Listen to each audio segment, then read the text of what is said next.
Alright. Roadrunner. Yeah, yeah.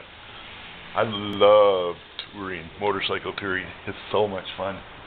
What memories. Um, what's up? Hey, you know what? Well,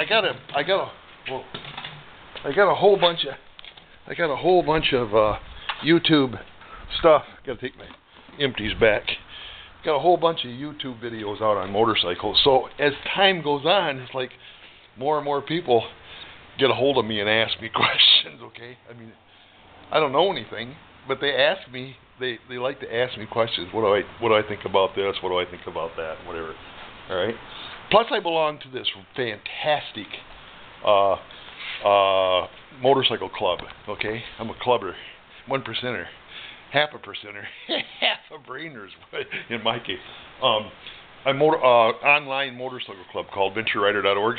So one of the guys on VentureRider.org asked me just recently about a really good question. Okay, I mean, I've bought and sold a lot of bikes in my life, and did a fair amount of being around bikes and buying and selling and swapping and trading and all that kind of stuff, and did a lot of old bikes, old Harleys, a couple old Indians, built choppers and that kind of stuff. And so these guys, I guess, figured that I must have learned something through the years. So just recently I got asked by this guy. Now get this one.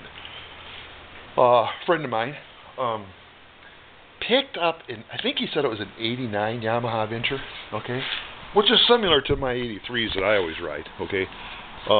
Really basically the same motor. The only difference is they somehow increased the CCs from 1200 CCs to 1300 CCs. These older ones are faster though. Right, Yammerdan?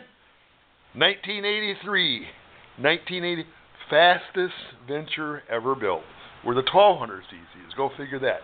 At least me and Yammerdan, we know. But anyway, he bought this buddy of mine picked up an 89 that's been setting for 28 years. Wow, what a find, Shady. That's fantastic. That's fantastic. And it's only got a couple hundred miles on it, but it's been sitting for 28 years. So he's like, Puck, what do I do? He's got all the basics covered, okay? All the fluids are going to be changed, carbs gone through, you know, the normal stuff. But he's like, what can you tell me to look for, or how would you approach this thing to, like, pretty much be sure that you're going to be able to take the thing out when it's all done, when it's all set up, and go for thousands and thousands and thousands of miles. Okay, Shady. Here's some things. All right. First thing I think I would do is, because it's been sitting for a long time, it probably wasn't stored properly. Most of the time when that happens, I've been there. Okay, I appreciate where you're coming from. I've been there dozens of times. Okay, and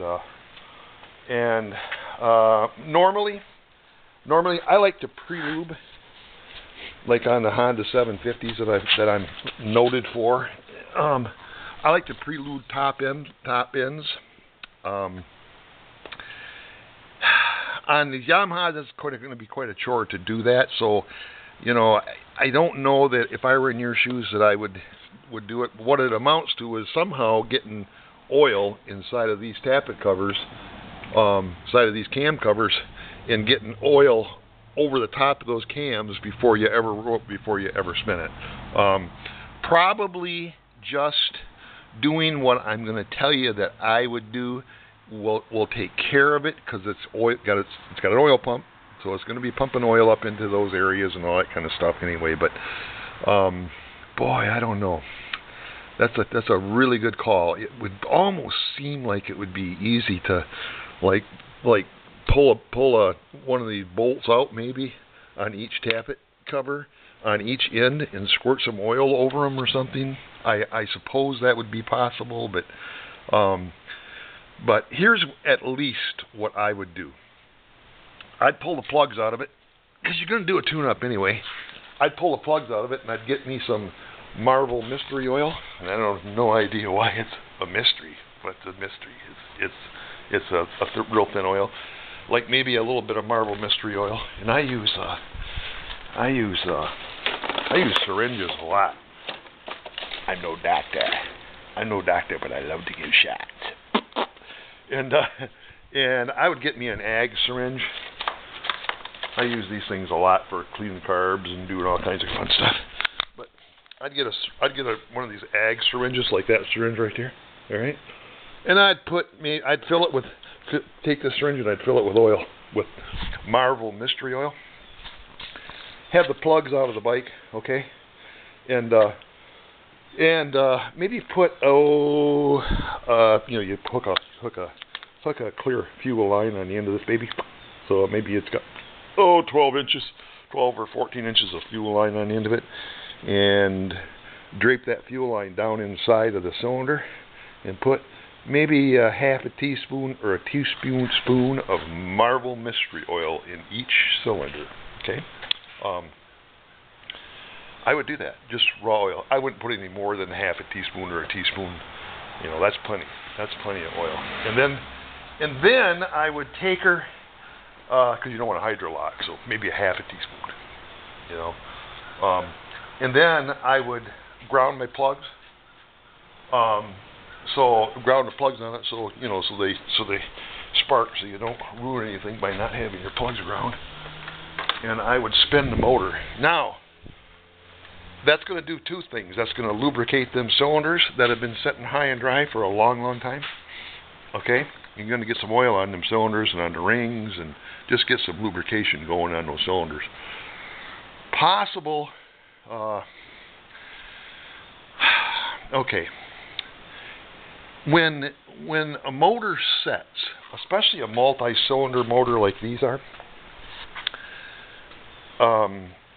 it's pretty hard to say that all the valves are going to set in a closed position, okay? And with the valves sitting open, in an open position, that's letting normal atmosphere air with the humidity in it and all that kind of stuff get down into that engine and across the valve faces and all that kind of stuff. So what you're going to do with that little squirt of oil, teaspoon of oil that you're going to shoot into those, you're not going to put the plugs back in. You're going to leave the plugs out and grounded, so you can turn the key on and turn the kill switch on and hit the starter button and roll it and just let it, pistons going up and down, and the valves are opening and they're closing and the cams are returning and everything else, and the oil pump is working, and the oil pump is lubricating the parts, kind of pre-lubing things up before you try to start it. Okay, that's really important. Okay, on my Hondas and stuff that I've done that that the top ends were open on, I pulled all the caps off and I squirt oil across all the cams and everything before I even spin it up, to make sure that I'm getting oil onto all those journals and in places where oil needs to be that have sat high and dry. Okay, now you're not going to do that with this. That's too time consuming. Do it with the oil pump, but you're going to do it by, you're going to shoot a little bit of lubricant into the cylinders, like I said, and then you're going to roll it over with the spark plugs grounded and just let the starter, you know, run for maybe 15, 20 seconds at a burst. And what that's going to do is that's going to get lubrication on, not just lubrication, but it's also going to kind of like clean things, help things get cleaned up a little bit.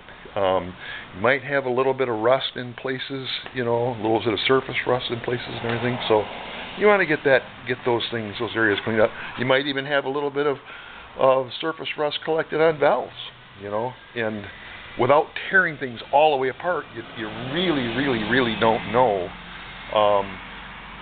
where those are at. So are you following what I'm saying so far? Okay. So I would also get a cable luber. Yeah, cable luber.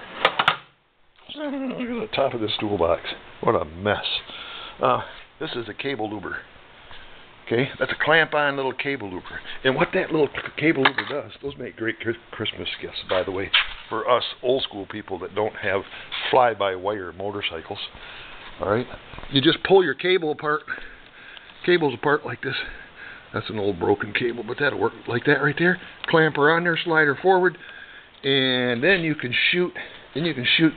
Lube down inside of the cables. Now, you know what? I want to show you something that I like to use on my cables. This is from years of experience. Okay, right there. That, my friend, is that's a bicycle chain lube. Synthetic bicycle chain lube makes the best cable lube ever. Okay, I mean ever. Now you're going to want to do all the cables. You know, I actually broke a couple cables on my Venture touring out west, and had to come home pulling the end of the cable with a pair of pliers. I really did. All right, you don't want to do that. If you do this, what I'm telling you right now, you will never break a cable unless you snag it on something or whatever. But not from where? If you lube it up, okay, keep them cables lubed up, they'll last forever. I mean, I literally. Once I started making that part of my initial maintenance on a bike, they just don't wear out because they're lubed. Okay, so you got to do these two cables. But you also got to do the two cables that operate out of the bottom. See, these cables don't go all the way through.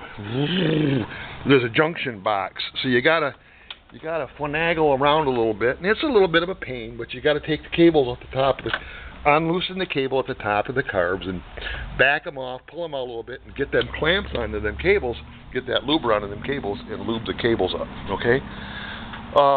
Here's something else that I would do. I would put progressive springs in it.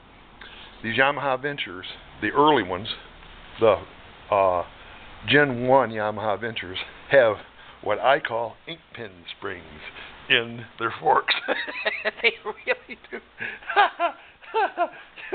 I've been like, Puck, I've been told, you can't say that. No, I can say that. You ought to see them. If they're stock springs, they're spiny, they're ink pen springs. I mean, Bic ink pen springs. And what they do, now a lot of people will say, well, you know, the bike's only got 200 miles on it. Wow, amazing. But that's an amazing find. Really, truly it is. That's quite cool. Bike's only got 200 miles on it. The springs ain't going to be shot. Springs will sack out just from age. And especially if the bike wasn't stored on its center stand, so the weight was on the front end, they're sacked. Take my word for it. What you want to do, pull her down, pull the caps off, pull the springs off, get the fluid out of it, drain the fluid out of it, put new fluid in it, put a set of progressive springs in it. Cat's meow. Set for life. Really, truthfully. Okay? Okay, so springs, lube top end, new plugs. Of course, you've already got that on your list, tune-up and all that kind of stuff. Carb's going to be rebuilt. I'm assuming that probably means diaphragms. You know, these diaphragms. I can show you a set. Well, probably take me a while. But these carb diaphragms, oh my gosh, yeah. You want to get new diaphragms put in it. They're, you know, if it's an 89 or whatever, and it's only got 280 miles on it, just from setting, I guarantee they're all cracked up and stuff. Might as well plan on putting new diaphragms in it, but you already said that you were going to rebuild the carb, so. Okay, so here's something else that I would do. This is really important, okay? This will save you major headaches.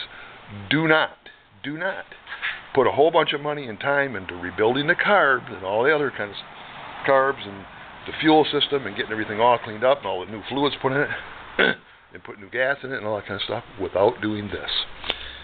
This is the opening. This is the fuel sending unit. Okay, it tells you how much fuel you got in your tank. Okay, so you pull that off. Take those bolts right there, those four bolts, pop them out, pop that cap off there, and you can look right down inside the tank. And that's what you're going to do. You're going to pull that sending unit out of there. Okay, look at the sending unit, make sure it looks like it isn't all cruded up, and then you're going to take a flashlight, and you're going to look right down inside that tank, and you're going to look for rust. And you're going to take your finger and you're going to go underneath that where that cap right there is, and you go underneath there and you're going to rub underneath that edge of that top of that tank, and you're going to check it for rust. Better yet would be to take a mirror and shine up underneath there, or put it up underneath there and shine a light on the mirror and check this tank, okay? I'm going to tell you something. I'm going to tell you a little secret. Rust cannot be overcome with a filter. It can't be done. You're looking at a guy who has tried everything that you can possibly imagine to filter out rust particles. It does not work. That dusty rust dust will find its way into your carburetors, and it'll ruin a perfectly good set of brand new rebuilt float valves, needle and seats, and all that kind of stuff. Will be all backed up with rust, and your thing will be leaking all over the ground. Don't do it. Do what old Puck's telling you. You check that fuel tank. You check it, and you make sure that she ain't got rust. If it's got rust in it, depending on how bad it is, it can be cleaned out. Okay, a little bit of white vinegar. You pull the tank, drain the tank, dry it out, fill it with white vinegar, and let it set. If it's not stalactited or anything, and that white vinegar will clean it right up, and you'll maintain or retain the galvanization or whatever the coating is, and it'll be fine as long as it's just light.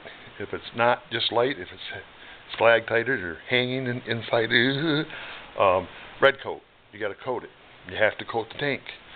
Don't let nobody tell you otherwise. You want to treat the tank if it's rust, okay? That is a real important thing to do. Check the fuel tank, okay? And of course, new tires, new hoses, carburetor rebuild, all new fluids. Oh, brakes. Here's something that I like to do. All right, see if we can. Let's see here. Let me see here. Here's a flashlight. Here's this guy. All right. So I'd pull the calipers. I'd pull the calipers off the brakes. I'd pull them off, okay?